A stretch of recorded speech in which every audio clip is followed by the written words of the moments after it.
Welcome to The Explainer. You know, history isn't just some boring, rigid list of dates and dead guys.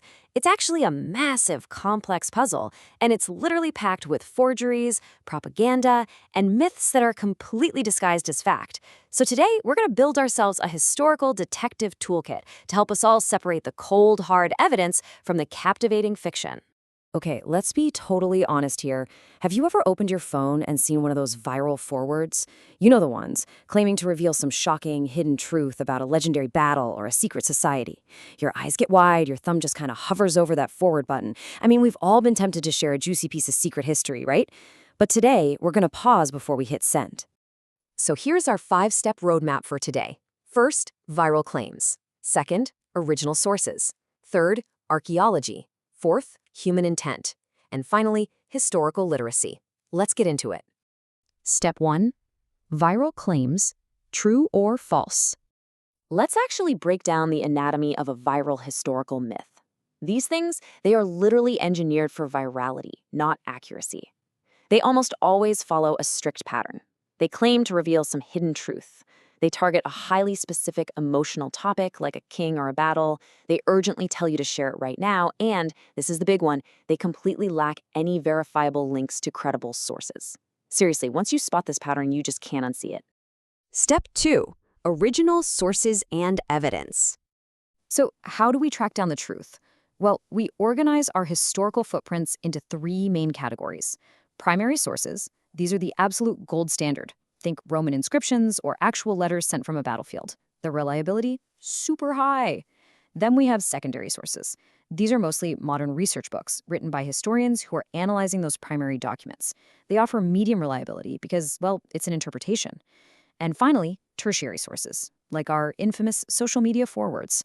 Frankly, their inherent reliability is zero. Absolutely zero. Now, when you're looking at sources, timing is everything. If an event happens at, say, year 0, a written account from just 5 years later is incredibly valuable. The author was probably right there to witness it. But a claim based on a recorded memory that was written down 300 years later, vastly less reliable.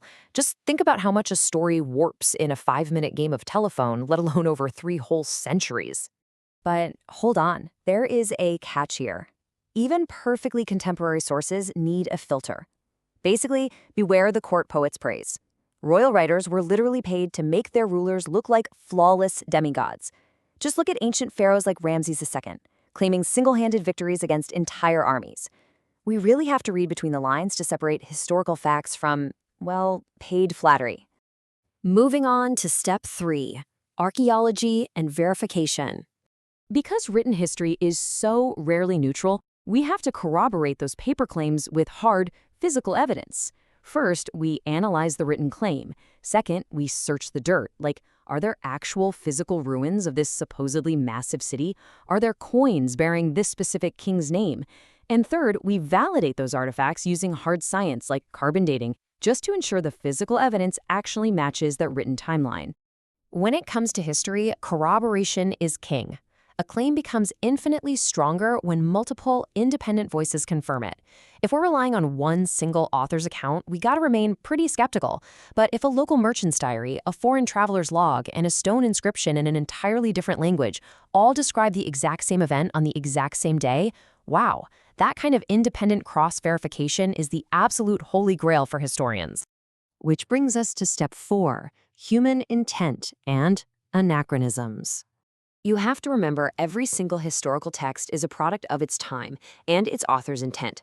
When you're reading an ancient document, you constantly need to be asking, who wrote this and who are they trying to please? Were they trying to secure patronage from some wealthy lord? Or maybe they were trying to defame a political rival? Understanding the author's underlying agenda is honestly just as important as reading the words they actually wrote down. A really great trick for spotting those hidden motives is to look out for the impossible. If a text casually mentions a massive stone fort built in a single night, or an army of 10 million soldiers, like the ancient historian Herodotus used to claim these impossible troop numbers for the Persians, when you see that, your alarm bells should definitely be ringing.